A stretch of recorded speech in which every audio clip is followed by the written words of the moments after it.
आज आप सबको यहाँ पे जमा करने का मकसद तो आप सभी जानते हैं। आज हम अल्लाह के फजल व करम से एक फ़ाउंडेशन का आगाज़ करने जा रहे हैं। तो सबसे पहले तो अल्लाह ताला का बहुत शुक्रगुज़ार हूँ कि अल्लाह ताला ने हमें इस काम के लिए चुना। खुसूसी मैं अपनी बात करूँगा कि मैं ख़ुद को इस काबिल तो नहीं समझता, गुनाहगार से इंसान हूँ, शायद आपके सदक़े में मेरी भी कबूल हुई है। इस फ़ाउंडेशन के ज़रिए हम बहुत से लोगों के काम आ सकते हैं, बहुत से भलाई के काम कर सकते हैं। तो इसलिए हम जितना भी अल्लाह का शुक्र अदा करें वो कम है। इसी तरह नबी अलैहिस्सलातु वस्सलाम ने इरशाद फरमाया, बल्कि आपसे पूछा गया कि सबसे अफजल अमल कौन सा है, तो आपने इरशाद फरमाया कि सबसे जो अफजल अमल है ना, वो किसी मुसलमान को के दिल में खुशी दाखिल करना है। चाहे वो उसको आप कपड़ा पहना दें, आप उसको खाना खिला दें, या आप उसकी जो ज़रूरत है, जिस ज़रूरत के तहत वो आपके पास आया मदद मांगने के लिए, आप उसकी ज़रूरत पूरी कर दें। ये सबसे ज़्यादा अफजल अमल है।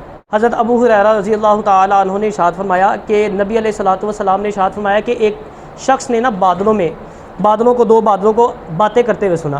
तो एक बादल जो है वो दूसरे बादल से कह रहा है कि फ़लाँ जगह पे एक शख्स है, उसकी फसलें जो हैं वो सूख गई हैं, उसके बाग जो है वो सूख गए हैं, जाओ वहाँ पे जाके बरसो।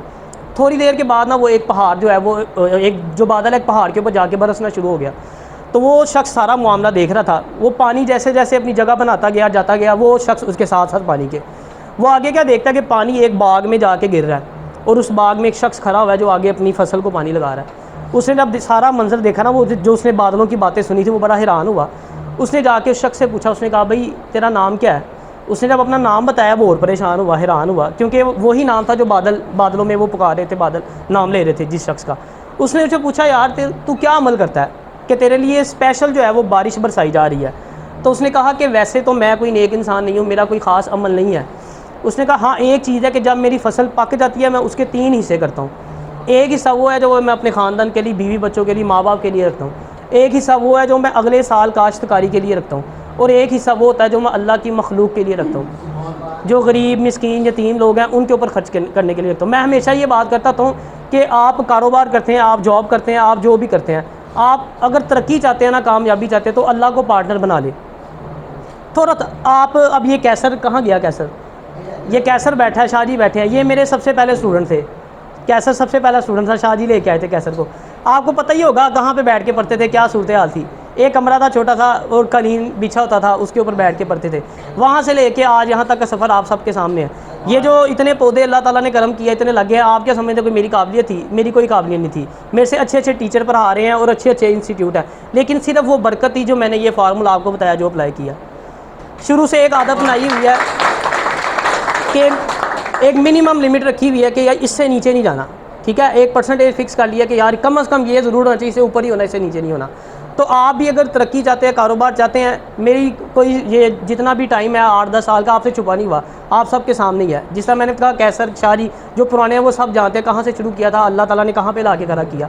वो आप में से अक्सर लोगों ने यूट्यूब चैनल जिन्होंने बनाया हुआ है, फेसबुक पेज बनाए हुए हैं, वो आपने देखा होगा जब उसका वो एनालिसिस करते हैं, वो ग्राफ्स आता है, वो ऐसे ग्राफ ऊपर जा रहा होता है जिसका यूट्यूब चैनल ग्रो कर रहा होता है। वो आप देखते हैं वॉच टाइम वो भी ऊपर जा रहा होता है, ठीक है ना। उसके अलावा सब्सक्राइबर देखते हैं वो भी ऊपर को जा रहे होते हैं, एरो ऊपर जा रहा होता है, ठीक है ना। जिसका नहीं चल रहा होता उसका एरो नीचे आ रहा होता है। तो आप भी चाहते हैं ना ज़िंदगी का एरो ऊपर को ही जाए, तो फिर ये एक बेस्ट तरीका है जो मैंने आपको बताया, ठीक है ना। अल्लाह को अपने कारोबार में पार्टनर बना ले, लेकिन ईमानदारी के साथ। ये नहीं कि कभी भी में डंडी मार ली, कभी कर लिया। आपको पता हो कि यार कोई फ़र्क नहीं पड़ जाता है, यकीन माने कोई फ़र्क नहीं पड़ता, कभी कमी नहीं होती। मैं हमेशा ये बात करता हूँ, ये हम लोग समझते हैं कि अल्लाह के नाम पे खर्च कर देने से कमी होती है, लेकिन 1 रुपया भी कम नहीं होता। हज़रत अली रज़ी अल्लाह ताला अन्हु एक दफ़ा आपके घर में ना खाने के लिए काफ़ी दिन गुजरे, 2-4 दिन गुजर गए, खाने के लिए कुछ नहीं था, तो फाके चल रहे थे। तो हज़रत बीबी फ़ातिमा ज़हरा रज़ी अल्लाह ताला अन्हा ने ना आपको अपना एक सूट दिया और कहा कि जाएँ ये जाके बाज़ार में सेल कर दें ताकि कोई घर का जो है वो ख़र्चा वगैरह चल जाए। आप गए और जाके जो है ना वो बाज़ार के अंदर वो उसका रेट लगवाया, वो 6 दिनार जो है ना उसका रेट लगा। आपने 6 दिनार का वो बेचा और 6 दिनार लेके आगे चल पड़े। थोड़ा सा आगे गए ना एक फ़कीर मिल गया, उसने कहा अल्लाह के नाम पे कुछ दे। वो बूढ़ा था, बुरा शख्स, हाथ उसके कांप रहे थे। आप फरमाते हैं कि मेरे बाप दादा की उम्र का था। तो आपने खैर वो 6 दिनार उसके हाथ में पकड़ा दिए, हालिया हाथ हो गए, 6 तो दिनार थे सारे। थोड़ा सा आगे पर एक शख्स ऊँटनी बेच रहा था। उसने कहा आप ऊँटनी ख़रीदेंगे? आपने कहा ख़रीद तो लूँ, लेकिन मेरे पास पैसे नहीं देने के लिए। उसने कहा कोई बात नहीं, आप उधार कर लें। 100 दिनार की ऊँटनी उससे ख़रीद ली। थोड़ा सा आगे पर एक और शख्स मिला, उसने कहा जी बेचेंगे? आपने कहा बिल्कुल बेचूंगा। उसने कहा 60 दिनार ज़्यादा लो, मुझे दे दो। कितने का बेच दिया? 160 दिनार की बेच दी। अब थोड़ा आगे बढ़े, वही शख्स मिला जिससे ऊँटनी खरीदी थी 100 दिनार की, 100 उसको वापस किए, कितने बच गए? 60 बच गए। 60 ले जाके आपने हज़रत बीबी फातिमा ज़हरा रज़ी अल्लाह ताला अन्हा के हाथ में पकड़ाए। आप हैरान हुए, आपने कहा इतने सारे पैसे कैसे आ गए? 6 दिनार का वो मतलब सस्ता सा सूट था। तो आपने कहा मैंने अल्लाह के साथ तिजारत की है। यानी मैं बताने का ये मकसद है कि हम समझते हैं कि कम होता है, कम नहीं होता, हमेशा जो है वो ज़्यादा ही होता है। और अगर आप किसी की माली मदद करते हैं ना, तो हमेशा 3 बातें आपने याद रखनी है। पहली ये कि जो माल हम किसी के अल्लाह के राह में खर्च रहे हैं, किसी के ऊपर खर्च रहे हैं, किसी को दे रहे हैं, वो हमारा कोई अपना ज़ाती माल नहीं है, वो अल्लाह ने हमें अता की है, अल्लाह की ही देन है। हम किसी के ऊपर कोई एहसान नहीं कर रहे, और जिसको दे रहे हैं वो भी अल्लाह का बंदा है, माल भी उस रब का है, और जिसको दे रहे हैं वो भी अल्लाह का बंदा है। और जो मदद हम उसकी कर रहे हैं ना, जो हम समझते हैं कि हम उसकी मदद कर रहे हैं, वो हम उसकी मदद नहीं कर रहे होते, वो हकीकत में हम अपनी मदद कर रहे होते हैं। वो कैसे? आपने उसको माल दे दिया, उसका दुनियावी फ़ायदा हो गया, तो उसको कपड़े चाहिए थे उसने कपड़े ले लिए, उसको खाना चाहिए था उसने खाना ले लिया, उसका तो हो गया दुनियावी फ़ायदा। आपको क्या मिला? आपको अल्लाह का कुर्ब मिला, अल्लाह की रज़ा मिली। कहते हैं ना अल्लाह के सबसे करीब वो शख्स है जो अल्लाह की मखलूक के लिए फ़ायदामंद है। तो उसको तो उसकी दुनिया की जो हाजत थी वो पूरी हो गई, आपको जो मिला वो अल्लाह का कुर्ब मिला, आपकी आखिरत संवर गई। तो दुनिया का फ़ायदा ज़्यादा है कि आखिरत का फ़ायदा ज़्यादा है? आखिरत का फ़ायदा ज़्यादा है। और इसी तरह जो माल आपने उसको दिया ना, तीसरी बात, वो माल अल्लाह के वादे के मुताबिक कई गुना बढ़ा के आपको वापस मिल जाएगा। बरोज़े क़यामत ना एक शख्स अल्लाह के हुज़ूर पेश होगा, वो अल्लाह ताला से रहमत की अपील करेगा कि या अल्लाह मेरे ऊपर रहम कर। तो अल्लाह ताला इरशाद फरमाएगा कि दुनिया में मैं तेरे पास आया था, मैं भूखा था, तूने मुझे खाना नहीं खिलाया। मैं तेरे पास आया था, मैं प्यासा था, तूने मुझे पानी नहीं पिलाया। मैं तेरे पास आया था, मैं तकलीफ़ में था, तूने मेरी तकलीफ़ नहीं दूर की। बंदा बड़ा परेशान होगा कि या अल्लाह तू भूखा था, तू तो खुद सबको खिलाने वाला है। मेरे मौला तू प्यासा था, या अल्लाह तू तो खुद सबको पिलाने वाला है। मेरे मौला तू तकलीफ़ में था, तू तो खुद सारों की तकलीफ़ें दूर करने वाला है। तो अल्लाह इरशाद फरमाएगा कि मेरा बंदा तेरे पास आया था, मेरा बंदा तेरे पास आया था, वो भूखा था। अगर तू उसको खाना खिलाता वो ऐसा ही था जैसे तूने मुझे खाना पेश किया। अगर तू उसको पानी पिलाता वो ऐसे ही था जैसे तूने उसको पानी पेश किया। अगर तू उसकी हाजत पूरी करता, जो भी उसकी तकलीफ़ थी, उसको तकलीफ़ को पूरा करने के लिए तू जो उसको चीज़ मुहैया करता, वो ऐसे ही थी जैसे तूने मेरी खिदमत में पेश की। आज हम किसी 15 बंदों को ब्लड का मैसेज कर दें, एक बंदे का भी जवाब नहीं आता। बताने का मकसद यही है कि जब अपने पे आती है ना, तो फिर पता लगता है कि किस भाव विकती है। अच्छा जी, ये हमारी फाउंडेशन होगी फाइनल। थोड़ा सा मैं एक्सप्लेन इसको करता हूँ, अल्लाह के फजलो करम से इंशाल्लाह ताला इसको स्टार्ट करेंगे। फाउंडेशन का नाम है हाफिज़ उस्मान अतारी फाउंडेशन। इसमें कुछ हमने हेड बनाए हैं। पहला जो हमारा हेड है, इसका नाम है जी फैमिली सपोर्ट विंग। इसमें हम लोगों को राशन वगैरह या जो पर मंथ जो है वो मतलब इन शेप ऑफ कैश उनको सपोर्ट करेंगे। ठीक है, ये अल्हम्दुलिल्लाह पहले ही हमारा 4-5 साल से चल रहा है, लेकिन पब्लिक नहीं था। इसको इंशाल्लाह ताला थोड़ा जो है वो वसी करेंगे आप लोगों की सबकी सपोर्ट के साथ। ठीक हो गया। सेकंड जो हमारा हेड है वो ब्लड डोनेशन विंग, ये भी अल्हम्दुलिल्लाह हमारा 4-5 साल से चल रहा है। तो इसकी ज़िम्मेदारी है वो शबीर भाई को दे दिया है। ये कॉन्टैक्ट नंबर है, आप लोग नोट कर लें, इसको भी मज़ीद इंशाल्लाह ताला रैशनलाइज़ करेंगे। ठीक है। तीसरा जो है वो हमारा विंग है जी कामयाबी का सफ़र। इसमें हमारे मोटिवेशनल लेक्चर्स होते हैं। ठीक है, अकेडमी में भी होते हैं, स्टूडेंट्स वगैरह आते हैं। आपका कोई दोस्त, अब आप कोई अकेडमी के ग्रुप आना चाहे, किसी स्कूल के कोई स्टूडेंट्स आना चाहें, वो आ सकते हैं। आप हमें डेट बता दें, टाइम बता दें, हम उनका सेशन अरेंज इसमें कर देंगे। ठीक हो गया। अच्छा, नेक्स्ट जो है हमारा वो मैरिज ब्यूरो विंग है। ये भी हमारा ऑलरेडी काफ़ी सालों से चल रहा है। ठीक। चौथा जो है वो हमारा है जी स्कॉलरशिप विंग।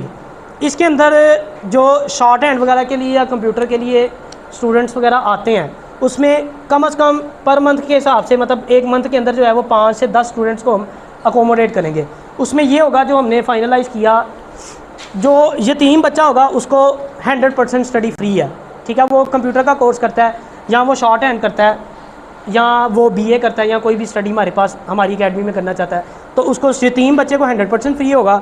और जिस बच्चे के 80% मार्क्स हैं उसको 70% डिस्काउंट होगा, और जिसके 70% मार्क्स है उसको 60% डिस्काउंट होगा, और जिसके 65% मार्क्स है उसको 50% डिस्काउंट होगा। ठीक है, लेकिन इसमें कंडीशन हमने एक रखी है कि 90% अटेंडेंस जो है वो ज़रूरी है।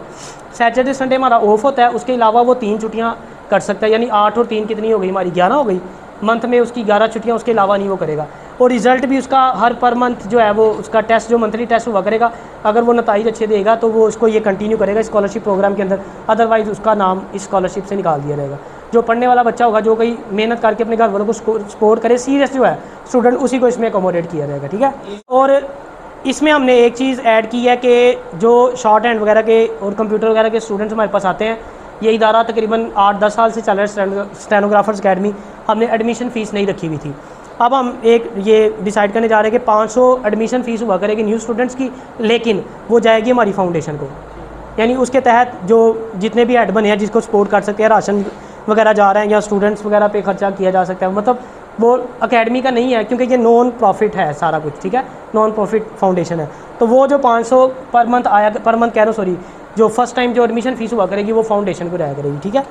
अच्छा, नेक्स्ट जो है हमारा क्वार्टरली इसकी मीटिंग हुआ करेगी, ठीक है। वो जो भी मेंबर्स तो होंगे ही, बाहर से भी कोई आना चाहे तो उसमें आ सकता है। अच्छा, एक जो हमने मेन इसमें हेड बनाया ही है जी, स्पेशल रिलीफ विंग। इसमें ये है कि कोई सैलाब आ जाता है या किसी को कोई बाज़ कोई भी नागहानी आफत आ जाती है, कोई मेडिकली किसी को सपोर्ट करना पड़ जाता है, किसी को कोई मेडिसिन का कोई इशू है, मतलब कोई इस तरह की कोई एमरजेंसी केस आ जाता है, तो उसको हम इस हेड के तहत जो है वो डील करेंगे। इसमें हर मेंबर जो है वो 200 रुपीज़ वो सबमिशन करने पे बाउंड होगा। 200 रुपया कम से कम जो है हर मेंबर जमा करवाया करेगा। जो भी हमारी फाउंडेशन का हिस्सा बनेगा उसके ऊपर ये चीज़ इम्प्लीमेंट होगी कि जब भी कोई केस आया करेगा उसका एक फॉर्म डिज़ाइन कर लेंगे, उस फॉर्म के ऊपर सारी इसकी डिटेल लिख के वो ग्रुप में शेयर कर दिया जाया करेगा।